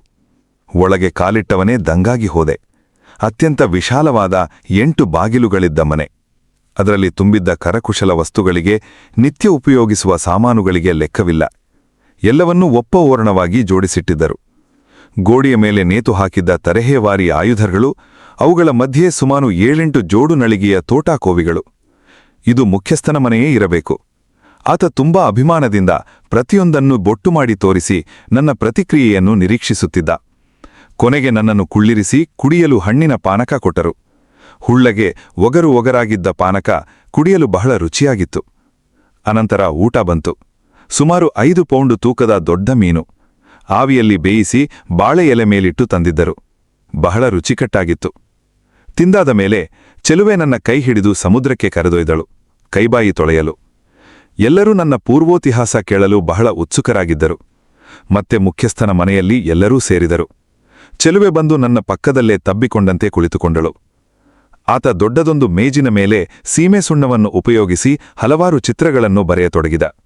ಗಮನವಿಟ್ಟು ನೋಡಿದ ಮೇಲೆ ಕೊಲಂಬಿಯಾ ಮತ್ತು ವೆನೆಜುವೆಲಾ ದೇಶಗಳ ಭೂಪಟದ ಮೇಲೆ ತನ್ನ ಹಳ್ಳಿಯ ಸ್ಥಾನವನ್ನು ಗುರುತಿಸಿದ್ದು ಗೊತ್ತಾಯಿತು. ಹಾಗೆ ಚಿತ್ರಗಳ ಮೂಲಕವೇ ತಮ್ಮ ಜನಾಂಗದ ಚರಿತ್ರೆ, ಈಗಿನ ರೀತಿರಿವಾಜುಗಳನ್ನು ನನಗೆ ತಿಳಿಸಿದ. ಈಗ ನನ್ನ ಸರದಿ. ಜೈಲಿನಿಂದ ತಪ್ಪಿಸಿಕೊಂಡದ್ದರಿಂದ ಹಿಡಿದು ನಾಯಿ ಬಂದು ಕಚ್ಚಿದವರೆಗಿನ ಕಥೆಯನ್ನು ಚಿತ್ರಲಿಪಿಯಲ್ಲೇ ವಿವರಿಸಿದೆ. ಕೊನೆಗೆ ಬೆತ್ತಲೆ ನಿವಾಸಿಗಳ ಚಿತ್ರ ಬರೆದು ನನ್ನನ್ನು ಅಪ್ಪಿಕೊಂಡಂತೆ ತೋರಿಸಿದೆ. ಕೂಡಲೇ ಎಲ್ಲರೂ ಬಂದು ನನ್ನನ್ನು ತಬ್ಬಿಕೊಂಡು ಸ್ನೇಹವನ್ನು ತೋರ್ಪಡಿಸಿದರು. ಆ ಚೆಲುವೆಯ ಹೆಸರು ಲಾಲಿ. ತುಂಬ ಮುದ್ದಾದ ಹುಡುಗಿ. ಎತ್ತರದ ನಿಲುವು, ಹೊನ್ನಿಗೆ ಕೆಂಬಣ್ಣದ ತೆಳು ಲೇಪನ ಮಾಡಿದಂತೆ ಮಿರುಗುವ ಮೈಬಣ್ಣ, ಸಪೂರ ಕಟಿ, ಆಕರ್ಷಕ ಸ್ತನಗಳ ಅಂಗಸೌಷ್ಠವ. ನೀಳ ಕೆಂಗೂದಲನ್ನು ಮಧ್ಯೆ ಬೈತಲೆ ತೆಗೆದು ಇಳಿಬಾಚಿದಳು. ತುದಿಗೆ ಮಣಿಗಳ ಅಲಂಕಾರ. ನಾನಂತೂ ಸಂಪೂರ್ಣ ಸೋತು ಹೋದೆ. ಅದೇ ರಾತ್ರಿ ಕೈ ಹಿಡಿದು ತನ್ನ ಗುಡಿಸಿಲಿಗೆ ಕರೆದೊಯ್ದಳು. ಅಲ್ಲಿ ಒಟ್ಟು 10 ಜನ ವಾಸವಾಗಿದ್ದರು. ಅಲ್ಲಿದ್ದ ದೊಡ್ಡದೊಂದು ತೂಗು ಹಾಸಿಗೆಯಲ್ಲಿ ಮಲಗುವಂತೆ ಸೂಚಿಸಿದರು. ನಾನು ನಮ್ಮ ದೇಶದಲ್ಲಿ ಮಲಗುವ ಹಾಗೆ ಹ್ಯಾಮಕ್ಕೊಳಗೆ ಉದ್ದುದ್ದ ಕಾಲು ಚಾಚಿದೆ. ಅವರು ನಗುತ್ತಾ ಅಡ್ಡಡ್ಡ ಮಲಗು ಎಂದರು. ಪ್ರಯತ್ನಿಸಿದೆ. ಬಹಳ ಆರಾಮು ಎನಿಸಿತು. ಲಾಲಿ ಬಂದು ಪಕ್ಕದಲ್ಲಿ ಮಲಗಿಕೊಂಡು ನನ್ನ ಕಿವಿ ಕೆನ್ನೆಗಳನ್ನು ಕಚ್ಚುತ್ತಾ ಪ್ರಣಯಪಾಠದ ಮೊದಲ ಹಾಳೆಗಳನ್ನು ತಿರುವಿದಳು. ಆಕೆಗೆ ಚುಂಬಿಸುವುದ ಗೊತ್ತಿರಲಿಲ್ಲ. ತುಟಿ ತುಂಬ ಮುತ್ತಿಡುವುದನ್ನು ಹೇಳಿಕೊಟ್ಟೆ. ಹೀಗೆ ಅರ್ಧ ಗಂಟೆ ಸರಸದಲ್ಲಿ ತೊಡಗಿದ್ದವಳು ಒಮ್ಮೆಲೆ ಎದ್ದು ಹೊರಟು ಹೋದಳು. ಏಕೆಂದು ಗೊತ್ತಾಗಲಿಲ್ಲ. ಅಂತೂ ನನ್ನ ಬದುಕಿನ ಕಪ್ಪು ಹೊತ್ತಿಗೆಯಲ್ಲಿ ವರ್ಣಮಯ ಶೃಂಗಾರ ಕಾಂಡವೊಂದು ಪುಟದೆರೆಯಿತು. ಸಮಾಜಶಾಸ್ತ್ರಜ್ಞರು ಈ ಬುಡಕಟ್ಟು ಜನಾಂಗವನ್ನು ಗೊಜೀರಾ ಇಂಡಿಯನ್ಸ್ ಎಂಬ ನಾಮಕರಣದಿಂದ ಗುರುತಿಸುತ್ತಾರೆ. ಹೆಚ್ಚಾಗಿ ಸಮುದ್ರದ ತೀರಗಳಲ್ಲೇ ವಾಸಿಸುವ ಇವರು ವಿವಿಧ ಒಳಪಂಗಡಗಳಾಗಿ ಒಡೆದುಕೊಂಡಿದ್ದಾರೆ. ಗುಡ್ಡಗಾಡುಗಳಲ್ಲಿ ಇರುವ ಪಂಗಡಗಳಿಗೆ ಮೊಟೆಲಾನ್ಸ್ ಎನ್ನುವ ಹೆಸರಿದೆ. ಕೆಲವು ವರ್ಷಗಳ ಬಳಿಕ ನನಗೆ ಇವರ ಸಂಪರ್ಕವೂ ಆಯಿತು. ಸಾಗರದ ತೀರದಲ್ಲಿರುವುದರಿಂದ ಇವರ ಮುಖ್ಯ ಉದ್ಯೋಗ ಮೀನು ಹಿಡಿಯುವುದು ಮತ್ತು ಸಾಗರದಾಳದಲ್ಲಿ ಮುತ್ತುಗಳನ್ನು ಆರಿಸುವುದು. ನೆರೆಹೊರೆಯ ರಾಜ್ಯಗಳಲ್ಲಿ ಇವರ ಮುತ್ತುಗಳಿಗೆ ಸಾಕಷ್ಟು ಬೇಡಿಕೆ ಇರುವುದರಿಂದ ಇವರ ಜೀವನ ಸುಗಮವೂ ಸಂಪದ್ಭರಿತವೂ ಆಗಿದೆ. ಇವರಿಗಿರುವ ಮುಖ್ಯ ತೊಡಕು ಎಂದರೆ ಭಾಷೆಯದು. ಸ್ಪ್ಯಾನಿಷ್ ಭಾಷೆಯ ಗಂಧಗಾಳಿ ಇಲ್ಲದ ಇವರು ತಮ್ಮ ವ್ಯಾಪಾರ ವ್ಯವಹಾರಗಳಿಗೆ 2 ಭಾಷೆ ಗೊತ್ತಿರುವ ದಳ್ಳಾಳಿಯೊಬ್ಬನ ಮೊರೆ ಹೋಗಬೇಕಾಗುತ್ತದೆ. ಈ ಪಂಗಡಕ್ಕೆ ಝೋರಿಲ್ಲೋ ಎಂಬ ವ್ಯಕ್ತಿ ಆ ಕೆಲಸ ಮಾಡುತ್ತಿದ್ದ. ಇವರು ಕಷ್ಟಪಟ್ಟು ಸಂಗ್ರಹಿಸಿದ ಮುತ್ತುಗಳಿಗೆ ವಿದೇಶದ ಮಾರುಕಟ್ಟೆಯಲ್ಲಿ ನ್ಯಾಯವಾದ ಬೆಲೆ ದೊರಕುವಂತೆ ಮಾಡುವುದು ಆತನ ಕೆಲಸ. ನಂಬಿಕೆ ದ್ರೋಹ ಮಾಡಿದರೆ ಇವರ ಶೌರ್ಯ ಹಾಗೂ ಸಿಟ್ಟಿನ ಪರಿಚಯವಿದ್ದ ಯಾರೂ ಆ ಕೆಲಸ ಮಾಡಲಾರರು. ಜೊತೆಗೆ ಇವರು ಹಿಡಿಯುತ್ತಿದ್ದ ಸಾಗರದ ಆಮೆಗಳಿಗೂ ಬಹಳ ಬೆಲೆ ಇತ್ತು. ಸುಮಾರು 300ರಿಂದ 400 ಪೌಂಡು ತೂಕದ ಈ ಆಮೆಗಳನ್ನು ಹಿಡಿದು ಜೀವಂತವಾಗಿ ರಫ್ತು ಮಾಡಲಾಗುತ್ತಿತ್ತು. ಲಾಲಿ ಮತ್ತು ಇನ್ನೊಬ್ಬ ಸಂಗಡಿಗ ಪ್ರತಿದಿನ ಮುಂಜಾನೆ ಮುತ್ತು ಸಂಗ್ರಹಿಸಲು ಸಮುದ್ರಕ್ಕೆ ಹೋಗುತ್ತಿದ್ದರು. ಒಂದು ದಿನ ಮುಖ್ಯಸ್ಥನ ಅನುಮತಿ ಪಡೆದು ನಾನು ಅವರ ಜೊತೆ ಹೊರಟೆ. ಇದು ಗೊತ್ತಾಗಿ ಲಾಲಿ ಬಹಳ ಸಂಭ್ರಮದಿಂದ ಪುಟಪುಟನೆ ತನ್ನ ಗುಡಿಸಿಲಿನಿಂದ ಓಡಿಬಂದಳು. ಮೈಯೆಲ್ಲ ಎಣ್ಣೆ ಹಚ್ಚಿಕೊಂಡಿದ್ದರಿಂದ ಮಿಂಚುತ್ತಿದ್ದಳು. ಆದರೆ ಆ ಎಣ್ಣೆ ಒಂದು ರೀತಿಯ ವಿಚಿತ್ರ ಕಮಟ ವಾಸನೆಯಿಂದ ಕೂಡಿರುತ್ತಿತ್ತು. ಹಾಗಾಗಿ ನಾನು ಸುಮ್ಮನೆ ಒಂದು ತಕರಾರು ಎತ್ತಿದೆ. ಆ ವಾಸನೆ ಮಧ್ಯೆ ದೋಣಿ ಏರಲು ಅಸಮ್ಮತಿ ಸೂಚಿಸಿದೆ. ಕೂಡಲೇ ಆಕೆ ವಿವರಿಸತೊಡಗಿದಳು. ಸಾಗರದಾಳದಲ್ಲಿ ಬಹಳ ಚಳಿ ಇರುವುದರಿಂದ ಆ ಎಣ್ಣೆ ಅತ್ಯಗತ್ಯ. ಜೊತೆಗೆ ಅದಕ್ಕೆ ಔಷಧೀಯ ಗುಣವೂ ಇರುವುದರಿಂದ ತರಚಿದ ಗಾಯಗಳು ಬೇಗ ವಾಸಿಯಾಗುತ್ತವೆ ಎಂದು. ಆದರೆ ಅವಳು ಇದಿಷ್ಟನ್ನು ಮೂಕಾಭಿನಯದಲ್ಲೇ ತೋರಿಸಬೇಕಾದಿತ್ತಲ್ಲ, ನನಗೆ ಅರ್ಥ ಮಾಡಿಸಬೇಕಾದಿತ್ತಲ್ಲ. ತನ್ನ ಬಾದಾಮಿಯಾಕಾರದ ಕಣ್ಣುಗಳನ್ನು ಅರ್ಧ ಮುಚ್ಚಿ ನೀಳ ಕೈಗಳನ್ನು ಮುಂದೆ ತಂದು ಸಾಗರದಾಳಕ್ಕೆ ಜಿಗಿಯುವುದನ್ನು ತೋರಿಸಿ ಮತ್ತೆ ಅಲ್ಲಿ ಚಳಿ ಇರುವುದನ್ನು ಇಡೀ ಶರೀರವನ್ನು ಗಡಗಡ ನಡುಗಿಸುತ್ತಾ ನನಗೆ ಅರ್ಥಮಾಡಿಸಲು ತೊಡಗಿದಳು. ನಾನಂತೂ ಆ ಮುಗ್ಧ ಪೋರಿಯ ಹಾವಭಾವಗಳೆದುರು ಪರವಶನಾದೆ. ಜಗತ್ತಿನ ಸೌಂದರ್ಯವೆಲ್ಲ ಆ ಒಂದು ದೃಶ್ಯದಲ್ಲಿ ಘನೀಭವಿಸಿದಂತಿತ್ತು. ನಾನು ಹೇಳುತ್ತಿರುವುದು ಅರ್ಥವಾಯಿತೇ? ಕೇಳಿದಳು. ಇಲ್ಲ ಎಂದು ಕತ್ತಾಡಿಸಿದೆ. ಮತ್ತೆ ಅದೇ ದೃಶ್ಯದ ಪುನರಾವರ್ತನೆ. ಈಗಲಾದರೂ ಅರ್ಥವಾಯಿತೇ? ಮಂತ್ರಮಗ್ನನಾಗಿ ಇಲ್ಲ ಎಂದೆ. ಮತ್ತೆ ಮತ್ತೆ ಆ ಸೌಂದರ್ಯವನ್ನು ಆಸ್ವಾದಿಸುವ ಆಶೆ. ಅಯ್ಯೋ, ಅಷ್ಟು ಅರ್ಥವಾಗದಿದ್ದರೆ ನೀನೆಂತಹ ದಡ್ಡ ಶಿಖಾಮಣಿ ಇರಬೇಕು ಎನ್ನುವ ಮುಖಭಾವದೊಡನೆ ನನ್ನ ಕೈ ಹಿಡಿದು ಎಳೆಯುತ್ತಾ ಚಿಗರೆಯಂತೆ ದೋಣಿಯೆಡೆಗೆ ಜಿಗಿದಳು. ನಾವು ತೀರದಿಂದ ದೂರ ಸಾಗಿದೆವು. 500-600 ಗಜಗಳಷ್ಟು ದೂರ ಹೋಗಿ ಪ್ರಶಸ್ತವಾದ ಜಾಗದಲ್ಲಿ ಲಂಗರ ಹಾಕಿದೆವು. ಲಾಲಿ ಉಸಿರು ಬಿಗಿ ಹಿಡಿದು ನೀರಿಗೆ ಧುಮುಕಿದಳು. ಈಜುವನಿ ಲಾಲಿಯ ಪ್ರಾವೀಣ್ಯ ಅಸಾಧಾರಣವಾದದ್ದು. ಅದು ನೀರಿಗೆ ಜಿಗಿಯುವಾಗಲೇ ನನಗೆ ಗೋಚರಿಸಿತ್ತು. ಬೇರೆಯವರಾದರೆ ದೋಣಿಯ ಮೇಲೊಮ್ಮೆ ಕುಪ್ಪಳಿಸಿ ನೀರಿಗೆ ಜಿಗಿಯುತ್ತಾರೆ. ಆದರೆ ಈಕೆ ಹಾಗಲ್ಲ. ಗುಳುಮುಳುಕ ಹಕ್ಕಿಯ ರೀತಿ ಮೈಯೊಮ್ಮೆ ಬಾಗಿಸಿ ಛಂಗನೆ ಮೇಲಕ್ಕೆ ನೆಗೆದು ನೀಳದೇಹಿಯಾಗಿ ನೀರಿನೊಳಗೆ ಮಾಯವಾದಳು. 50-60 ಅಡಿಗಳ ಆಳದ ನೀರು. ಮುತ್ತಿನ ಚಿಪ್ಪನ್ನರಸಿ ಅಲ್ಲಿಯವರೆಗೂ ಹೋಗಬೇಕು. ಮತ್ತೆ ಅದೆಷ್ಟು ಹೊತ್ತು? ನನ್ನ ಚಡಪಡ ಕೆವೆಲೆ ಕಂಡು ಜೊತೆಯಲ್ಲಿದ್ದ ಯುವಕನಿಗೆ ನಸುನಗು. ಕೊನೆಗೊಮ್ಮೆ ಆಕೆ ಮೇಲೆ ಬಂದಳು. ಕೈಚೀಲ ತುಂಬಾ ಚಿಪ್ಪುಗಳು. ಅವನ್ನು ದೋಣಿಯಲ್ಲಿ ಸುರಿದು ಮತ್ತೆ ಮಾಯವಾದಳು. ಇದು ಸುಮಾರು 3 ಗಂಟೆಗಳ ಕಾಲ ನಡೆಯಿತು. ಅಷ್ಟು ಹೊತ್ತು ಆಕೆ ವಿರಮಿಸಲು ದೋಣಿಗೆ ಹತ್ತಲೇ ಇಲ್ಲ. ಬದಲಾಗಿ ದೋಣಿಯನ್ನು ಹಿಡಿದುಕೊಂಡು ನೀರಿನಲ್ಲೇ 5 ನಿಮಿಷ ತೇಲುತ್ತಿದ್ದು ಮತ್ತೆ ಕೆಳಗ ಜಿಗಿಯುತ್ತಿದ್ದಳು. ಗಂಡಿಸಿಗೂ ಎಟುಕದ ತ್ರಾಣ. ಇಡೀ ಹಳ್ಳಿಗೆ ಮುತ್ತು ಸಂಗ್ರಹಿಸುವುದರಲ್ಲಿ ಈಕೆಯದೇ ಎತ್ತಿದ ಕೈ. ಯುವಕ ಅಭಿಮಾನ ವ್ಯಕ್ತಪಡಿಸಿದ.